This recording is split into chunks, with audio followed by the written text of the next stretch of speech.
What a character chooses to drink says a lot about them. A martini, shaken, not stirred. If they get a shot of whiskey, they're cool. If they order a fine Chardonnay, they're probably trying to go for class. But there's one drink used in cinema that requires a bit of explanation. I see you're drinking 1%. Is that because you think you're fat? Probably the first thing that comes to mind when you think of milk is youth and innocence. When a 16-year-old uses his charm and grace to mimic being a pilot, we're reminded of his age by his drink choice. Would you like a drink after takeoff? Milk? In A Clockwork Orange, the adolescents drink milk, a gentle reminder that all this mayhem is being caused by kids. James Dean famously nurses a bottle of milk in such a way that we get a visual cue of his conflict between maturity and adulthood. Of course, if you don't drink milk, then you're manly. How tough am I? How tough am I? I had a bowl of nails for breakfast this morning. Yeah, so? Without any milk.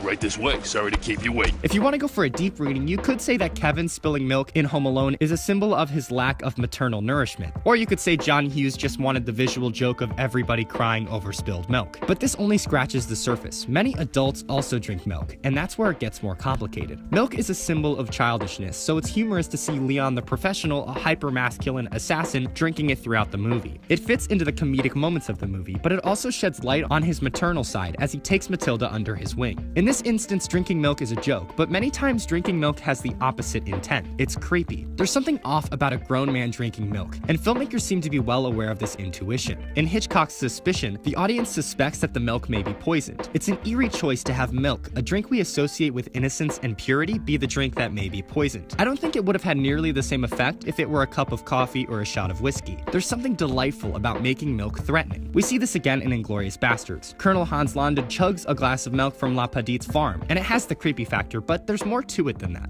I quote the social theorist Roland Barthes and his take on milk. Its purity associated with the innocence of a child is a token of a strength which is not revulsive, not congestive, but calm, white, lucid, the equal of reality. Monsieur, à votre famille et à vos vaches, je dis bravo. So when a villain grabs a glass of milk, it's creepy, but it also shows their power. They're conquering the pure and innocent by consuming it, and there's a strength to that. When I saw Mad Max Fury Road in theaters, the only time people audibly cringed in the crowd wasn't during an action sequence. It was when this happened. Western culture has an aversion to breast milk, seeing it as taboo to drink as an adult. Tastes a little funky. That's because that's from Debbie's left breast, Greg.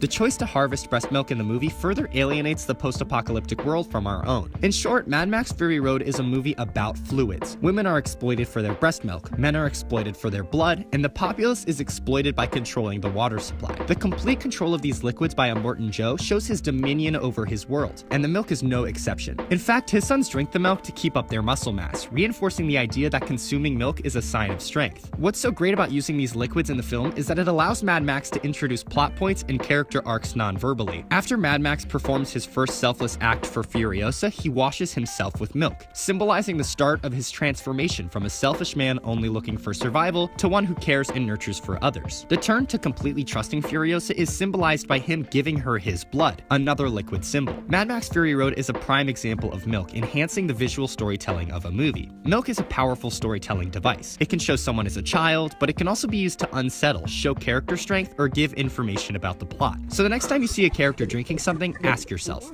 Got milk? Thanks for watching. Here it is, a groove slightly transformed. Just a bit of a break from the norm. Just a little something to break the monotony of all that hard.